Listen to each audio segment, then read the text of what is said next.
watching a master at work. HTLV. Yeah. This is not nobody else but me.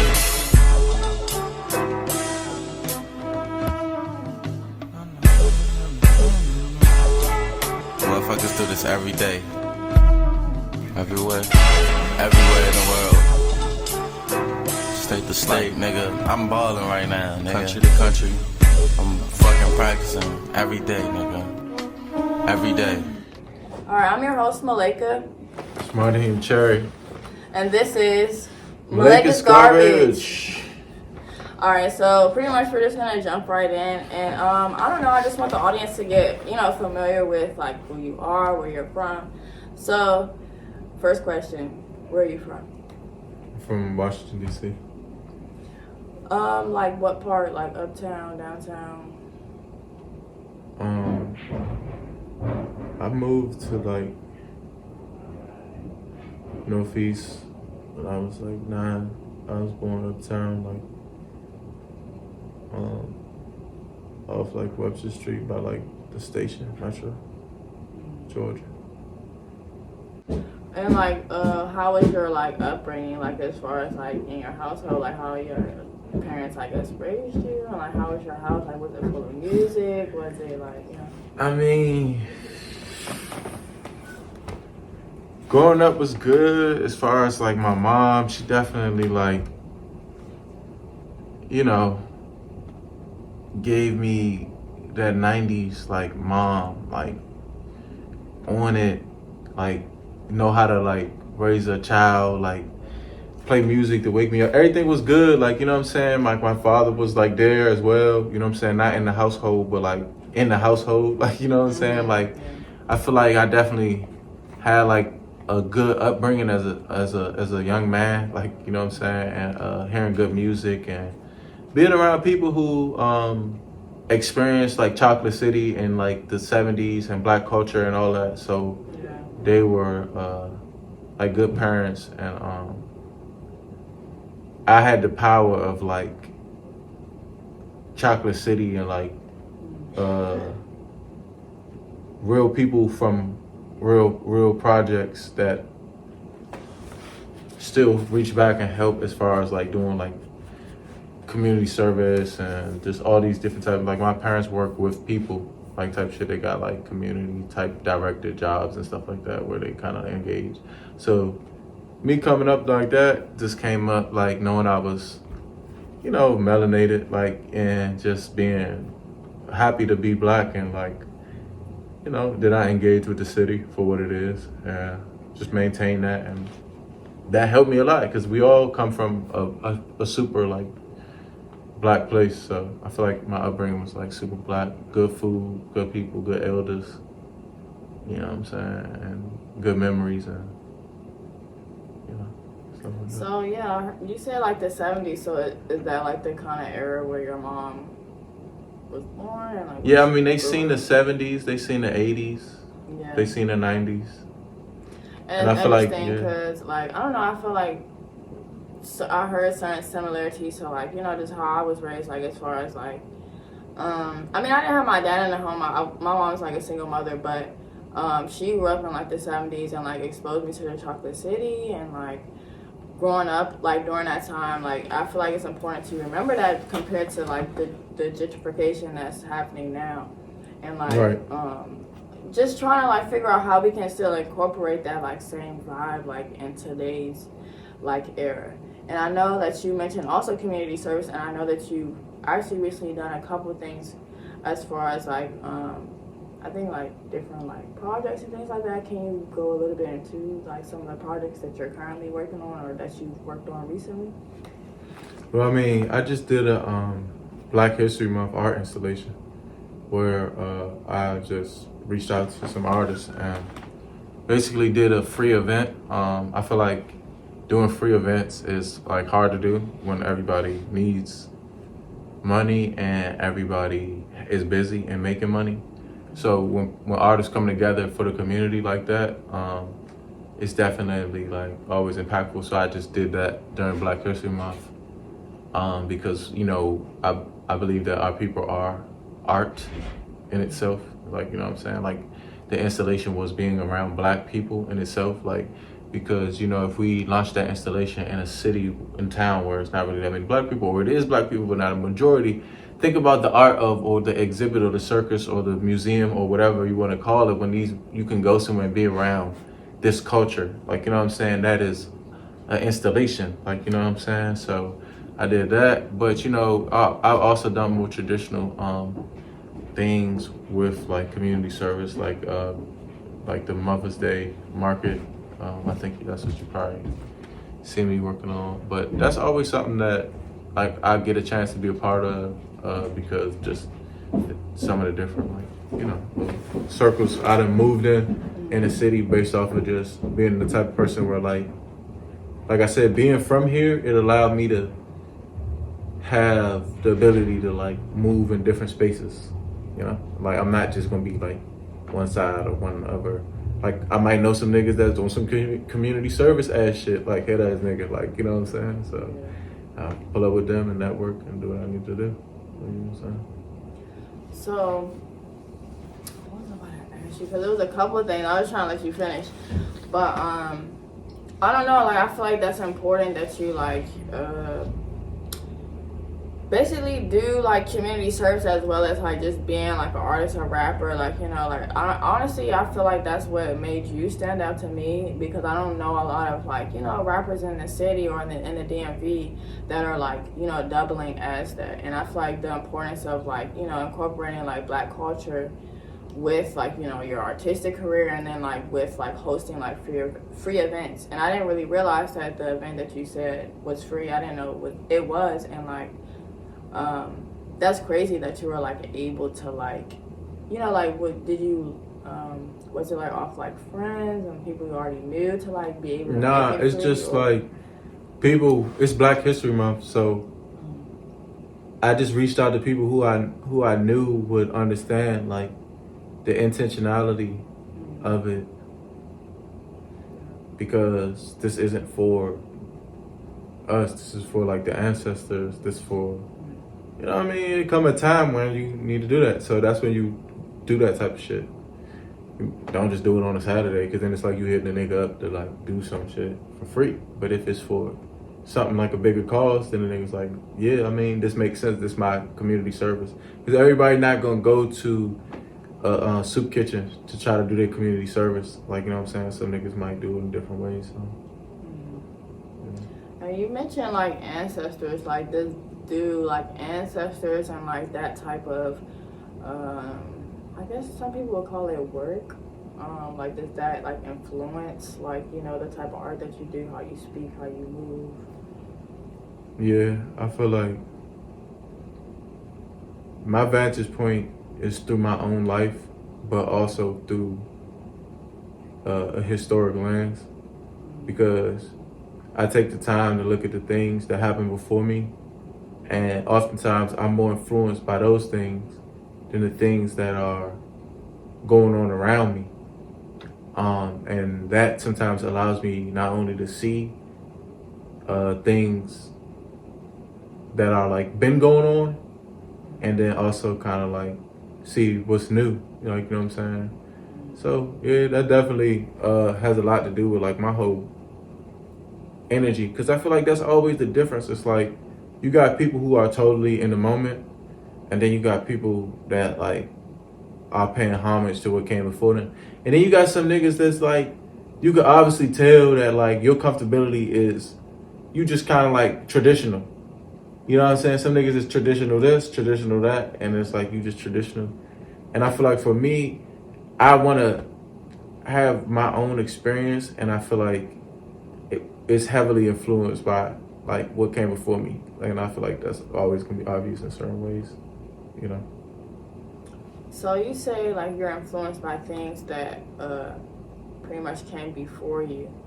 Like, is there any like specific things, artists, places, or like time periods that influence you the most?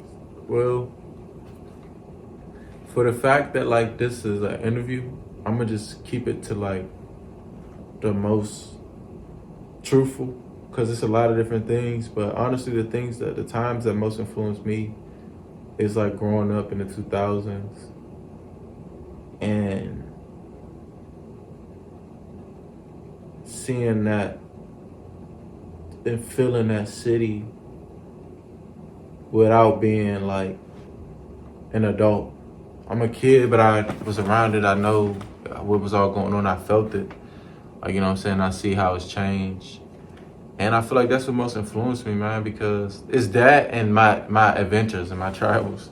We're allowed to like places, New York, like Atlanta, like LA, all these different spots, and seeing like how like the energy set up and how the Most High be like just my travels. And I feel like those are the times that influenced me. And those times that I'm talking about is like I said, the early 2000s, and then like in the last like 7-8 years, like all these things that I've done in the last, even you could say 10 years. I mean, it just educated me in a way where like a lot of people know this stuff when you start to move and live your life with purpose and intention. You start to see things like from living it in a driver's seat, and like it's a difference from like seeing something and be like, oh shit, and then trying to make some shit happen and then it happen, or like it's different when you like, you know what I mean, risk your life for some shit and like you still alive to speak or whatever. I mean, is that a situation that you've been in before? Not knowingly. You like it just like you're chilling or, you know, Nah, I just feel like that was just symbolism for like how it's like sometimes you be in a situation where like you only got this story to tell because you made it happen. Yeah. Like you overcame the obstacle that had you in a moment where like you didn't even know if it was gonna go left or right. Do you have any of those? Like any, like just, cause I know like, cause I'm 27 too. And like, I know that, like, I mean, we're not old yet. Like, and we have a lot more life to live.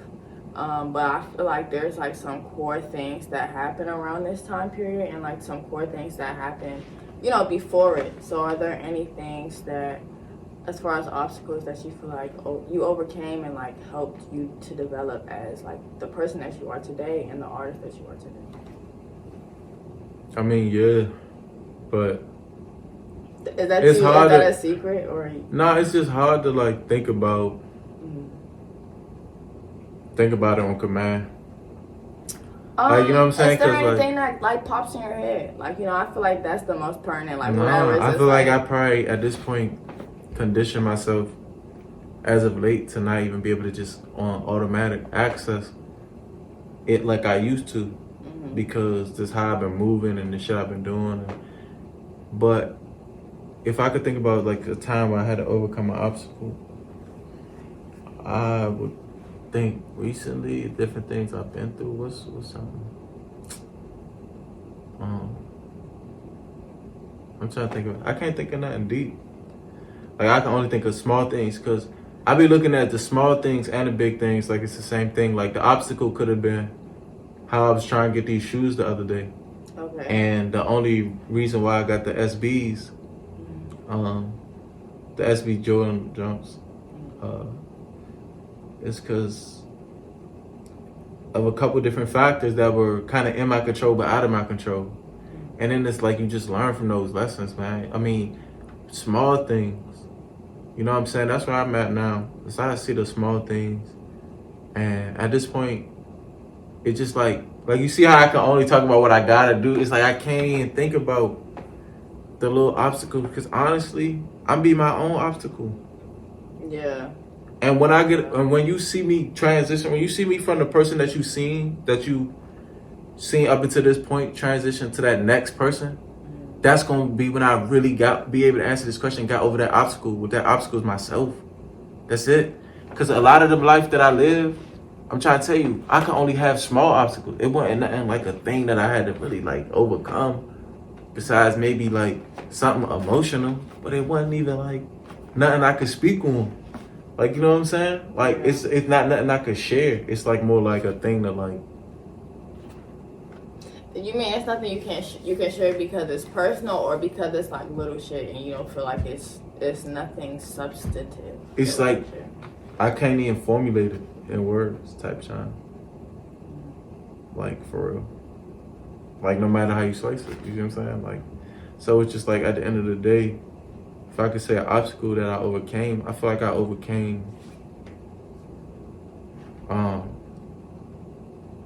like everything abstract right now when it comes to that like negativity. I can't even pinpoint it. Like unless I'm really on that. Like I'm trying to answer that question. That's a hard question. Like, you got me stuck with that. Like, what's the obstacle that I overcame? Is that the question?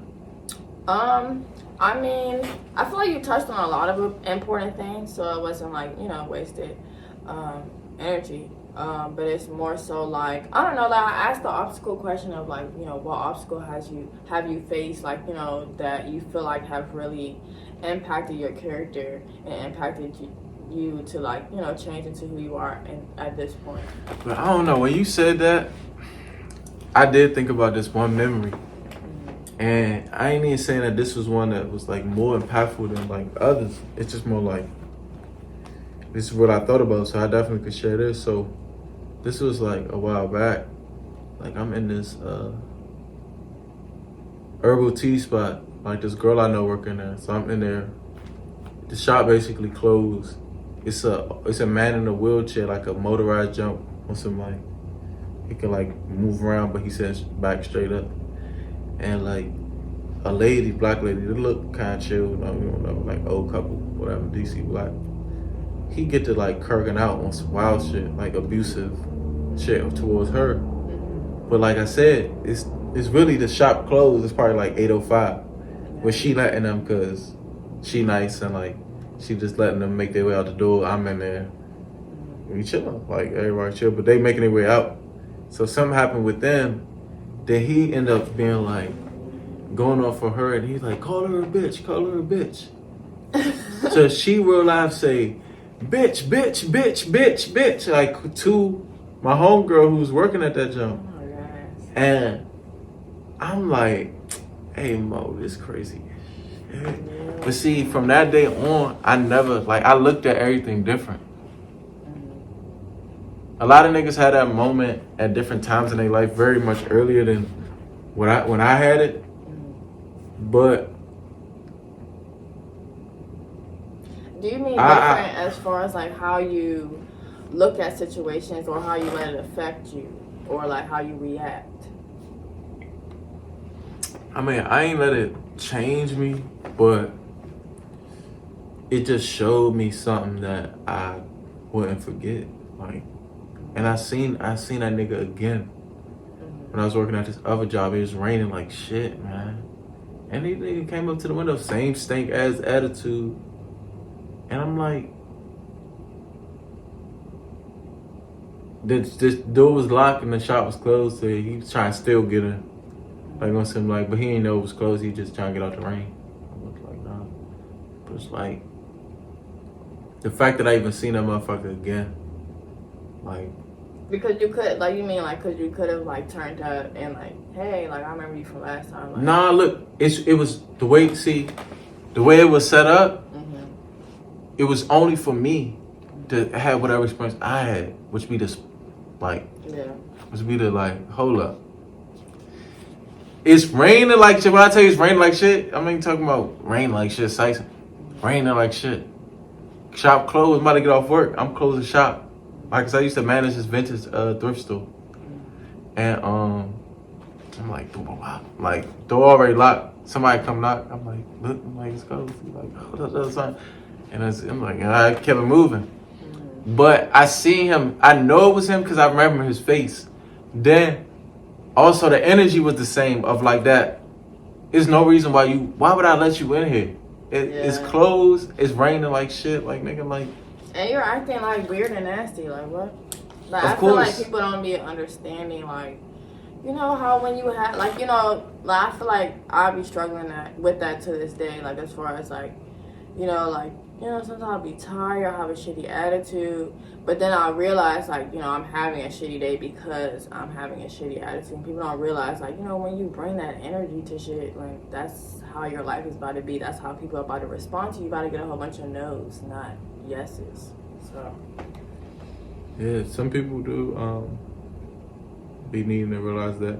But then I feel like certain people, they realize they own that shit real. Like niggas be out here. Niggas get put down like that. That's how niggas get put the fuck down. What the fuck you mean? And I ain't saying that the nigga who killed that motherfucker is right.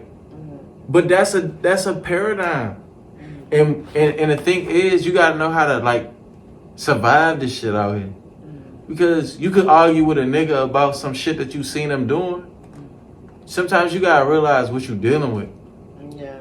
Like, and in that moment when she was in there, I got into like, all right, get this nigga out of here mode. So I'm like, all right, cuz this shit over. Cause mind you, I forgot to tell you, I'm talking to the nigga. Like he trying to tell me about chess or some old head shit, whatever. Like I said, we in a herbal tea spot, coffee spot.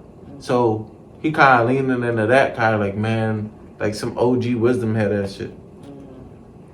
It's like, you see what I'm saying? Many lessons learned in one person. Because at the end of the day, all these people, they relying on outer body perception. They think they could fool you. But some people you could see through like you could see them. But some people that really be on some like op ass shit, they try to like wear a costume to like assume a role to trick you so that you don't notice that they like a fuck nigga. You know what I'm saying? So it's just like, Yeah. You know what I'm saying? But if you, like I said, I learned from that. So it's like, it's not so much as like, I can't live my life around that. But just seeing it, you get points for that. That's all it is. It's just points. And each situation is its own. But I can't say I never do something again, but come on now. Like, you know what I'm saying? I see this shit out here now. You know what I mean? Because once you experience certain things, like, you can't live in the trauma of it.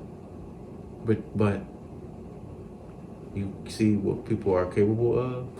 You know what I'm saying? Or like, not even you see what's around you. Like, because you know what you want. So if it come to you. You see it for what it really is. Rather than like the facade that it's like, or the person that's trying to make it out to be. Yeah, man. It's all about your vantage point. Like, I know my vantage point is of like a young nigga that's like trying to get his shit together. Like get the world together. So, and I know how I'm moving and I'm protected. So it's like, for me to experience that, it's nothing more for me to know what the fuck really going on. Period. So yeah, I mean, we talked about basically your current lessons, just how like you perceive people, like for actually how they really are and how they're like separate from how they're trying to come off. So how does this kind of like, I don't know, how does your mindset, like how do you transform your mindset that you've spoken of? Like how do you put that into your music and like display it to people? I feel like I definitely make music for people to listen to. And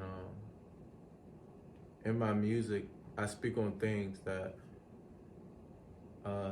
people think about and I feel like they will relate to. Sometimes it'll come off as like saying something clever, but what that really is like these altruisms and that people relate to and that like, you know, help, you know, or sometimes it'll be like a song that's a moment that like make you feel a way. And because songs are very valuable, even though like people don't want to pay for music or like go to places, they don't know how to use music, but successful people know how to use music because everybody got a song that they play when like they want to get out of bed and they can't get out of bed. So it's a lot of strength in music, or like parties, like Pink Panthers type shit. It's like, you know what I mean? It get to a point where certain songs, like Sade, for example, like where you start to like, nah, this joint is a feeling, and that shit never dies. So I try to put those type of things in music for people who are underserved by virtue of being a person that's underserved. Like not only as an artists are underserved, and like because it's like where I'm from and all that type of stuff, America and everything down to the bottom of like everything up and down, right? So I gotta like procure your vantage point of everything, and like that's why I still like cuss my music or might talk about like a lot of different like shit that kids probably shouldn't hear. You know what I'm saying? Because I'm not making music for kids, like real shit, like, and that's the punk rock side of me. You know what I'm saying? It's the fact that like I really make music for an underserved demographic, and within that I'm giving them like knowledge and like dietary perspectives and commentary in society or whatever it is, and I'm still keeping past cultures alive that people don't value the same way, and I'm still making it appeal to like younger people who are listening to things that like they don't even listen to old shit, like, you know what I'm saying? And I'm like moving in spaces with like all these different spaces, right, that these other people like don't even know, right? And I'm trying to balance all this shit and still serve this underserved community, you know what I mean? Because that's at the end of the day who I have to depend on the most, like, you know what I'm saying, on this algorithm shit. Like, do you understand like the fact that I look like what I look like niggas themselves don't even like each other pictures. You see what I'm saying? So what we gotta realize is like, or what I realize is that what I'm dealing with and what I'm serving, and like how I gotta bring that to this and how I gotta engage with that and what we all going through. And I put all that in the music in little tidbits of a bar and a bar and a bar here and there and hooks and stuff like that. You know what I'm saying? But it's like I feel like music is definitely something that our generation knows the value of, but it's just more so like getting past those initial walls to like get into the, like, we got to get into the party and then people will listen. Yeah, like basically you mean like do you mean like make it cool, like make it like edible, like, Well, it's like exposure. So it's like Chance the Rapper has a great fan base, Russ has a great fan base, Logic has a great fan base, right? And these fan bases have made icons to a certain degree. Those fan bases are the fan base that somebody like me who's from an underground fashion, and like it's just a whole different thing, right? Yeah. But I'm nonetheless what I am. You see what I am, right? So I'm from that. So I'm doing it for them too, though. Like, you know what I'm saying? So it's like just merging those things. But those people are ready to receive us because they know about us. But that's what I'm going for. And I'm going for that as well as, like I said, Pink Panthers and like everything, because we rap on everything. Like, we're not limited to a genre. That's one thing about me. Like, I could crush anything. Like, I'm not just like this or just that. But yeah. You mentioned, I think, Pink Panthers twice. I actually like her a lot. I don't know if you've seen any of her interviews. It's cute because she's like so young and like just herself. And then her music is just popping. Like, I like it. I like just the different type of samples that she has. Because I listen to, I don't even know what that genre is technically called, like the type of samples that she takes it from.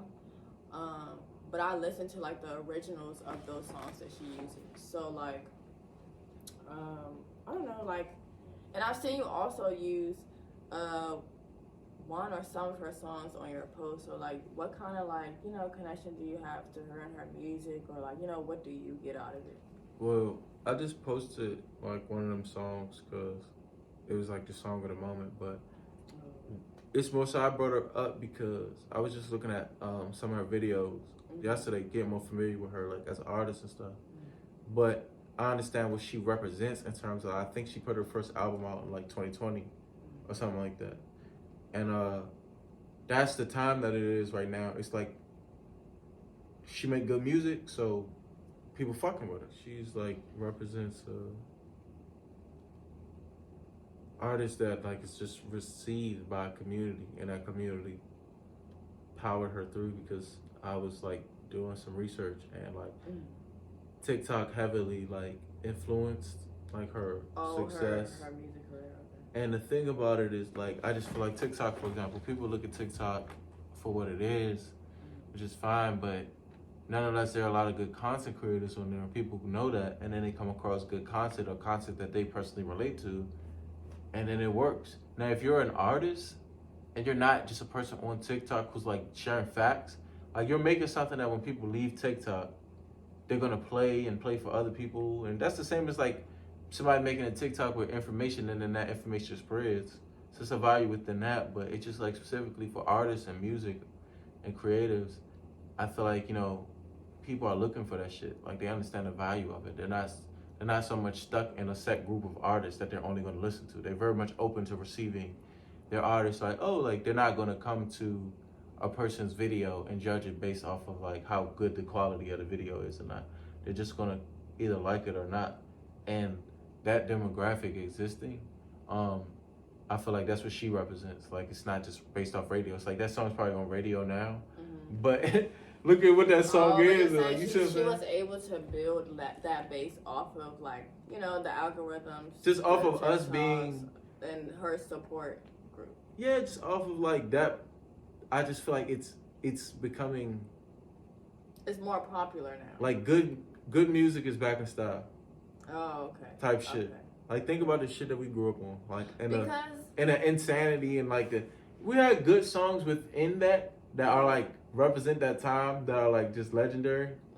But it was a lot of like mindless ass like imitation. Like you got Gucci, and then you got Gucci's million songs, and then you got a million niggas trying to rap like Gucci, but like they was really doing that, had whole careers trying to rap like Gucci, and like they wasn't good. And like that's the type of shit that we was surrounded by when we was like 8 and 7, like, you know what I'm saying, and 9 and 10, just trying to find new artists and shit. But we had a select few artists, and then you had some underground artists come who are now icons that the like little niggas is like worshiping the shit. Like the mixtape era and all these like going to websites. That's how you got music.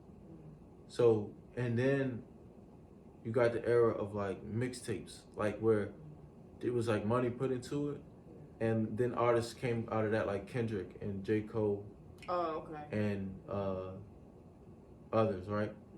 And then after that, you got like Cardi and Uzi, where this shit is more like underground, right? Like real black money. Wait, hold on. Cardi's underground to you?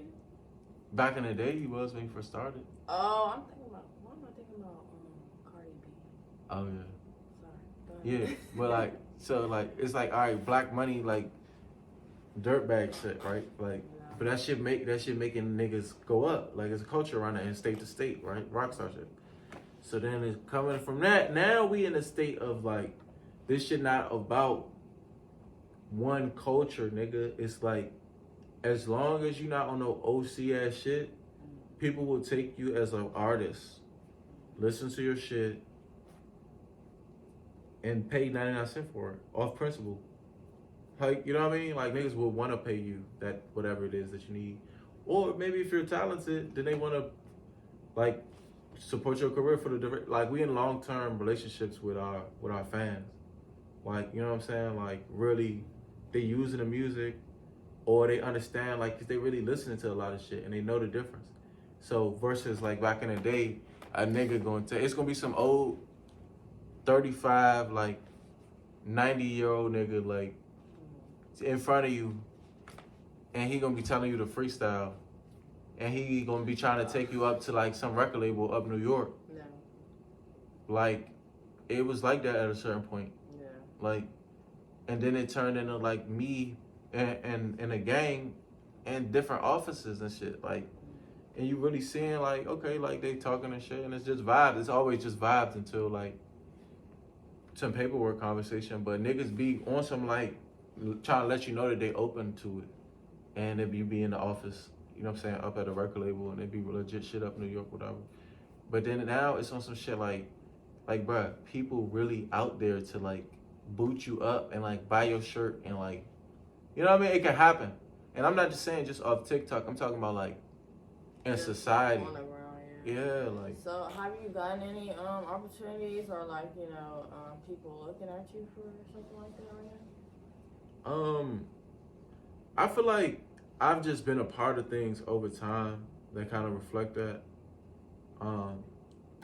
right now, I just feel like a lot of the opportunities I'm creating are like for myself. I feel like. So you want to be independent?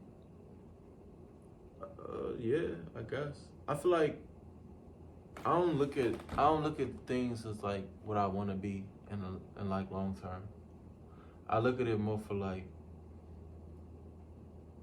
literally like the next tape that I'm about to drop is gonna give everybody an opportunity to really see like what they already know, like, you know what I'm saying? And I feel like I'm important for like what's going on. And the more that I serve that is the more that like I could tell my story, which is already existing, cause I'm kind of like a mythical nigga anyway. Like, you know what I'm saying? Yeah. Been a lot behind the scenes. When you a say lot. mythical, what do you mean? Like,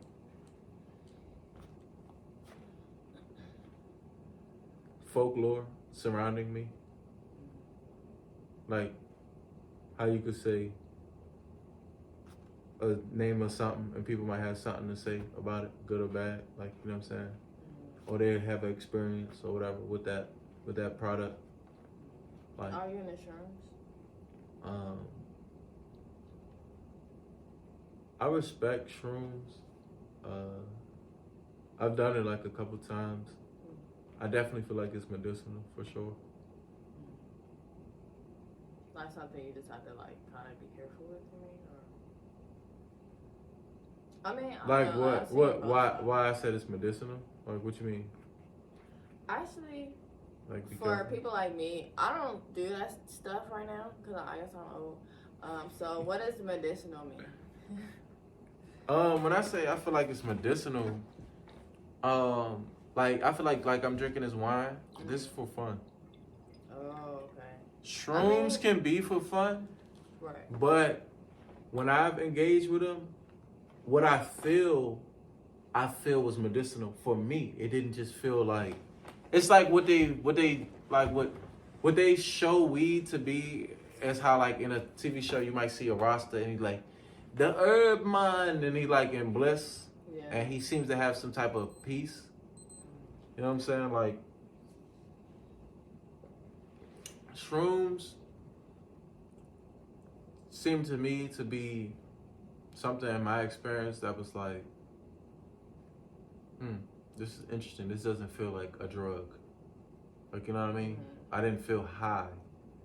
Like, this isn't a high. It can be a high, but it's more like a state of being. Does it make you like more present, you mean?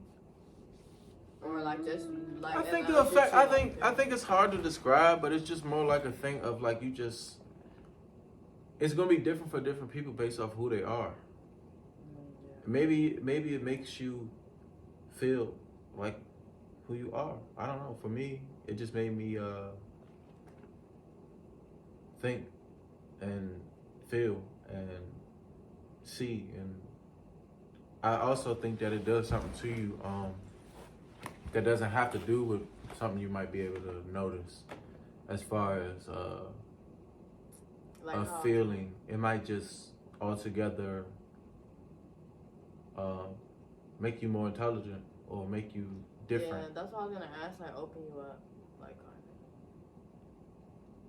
of. I mean, I feel like in certain ways maybe it could clear out. Energies. Just false states of being. Because when I did shrooms, one time I was like, just looking at the things that happened within that hour or two of me actually being like smacked, which doesn't feel like, oh, I'm smacked. Like it ain't like it ain't like weed. Like see with weed when you high, you be like, I'm high as shit now.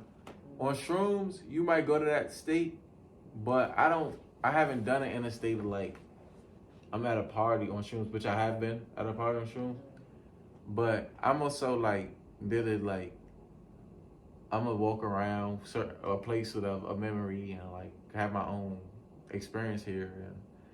And I seen things along the way that just seemed to represent other things to me. So I feel like it just puts you on a certain frequency maybe that just allows you to kind of have some clarity if you're in that space. Because, you know, some people have bad trips and things like that. And that's what I mean when I said it was medicinal. Because I had a period of time where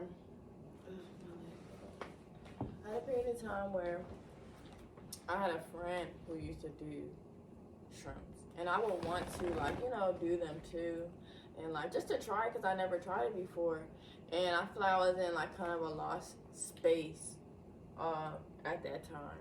So I don't know, like I feel like other people like may be like intrigued about it, but like scared about it at the same time, because like it's not necessarily the same as weed, like you said. And it can open you up, but at the same time, like sometimes you can have like a bad trip. So yeah. So did you do it that time, or you didn't? No, I mean I've seen like it's one of my it's friends. good. I, It's like, good that I'll you didn't watch do him, it. like, I mean, when the he time does that I did it, I was also in a place of like, I guess you could say I wanted some clarity. But do you feel like it gave you that? Yeah, it gave me a lot of clarity. Like more, okay. It gave me, I had a moment. More than you wanted, you feel like, or no? No, I feel like I had a great experience. It was therapeutic. That's what I'm saying. It's healing. It was a healing experience. I looked at the grass on the ground, and I was like, man, this grass is like so sharp and it's so like triangular. And like the sun is out and the clouds are moving. And like there's a big world out there and it's alive. Like I'm standing on Earth and Earth is living. And like it's simple, right? Yeah. But it almost takes you back to those. And at some point, I probably thought that for the first time. And it felt great. Like, it felt euphoric, right? So you might have small euphoric realizations that, you know, and you know, like microdose. If you want to try it, don't eat 3 grams of shrooms. Yeah. And don't do it like in a fucking like bad state.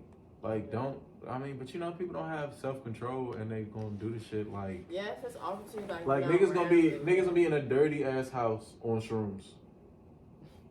Like, you think that's what that shit was made for? Now, what I'm gonna be honest with you about is,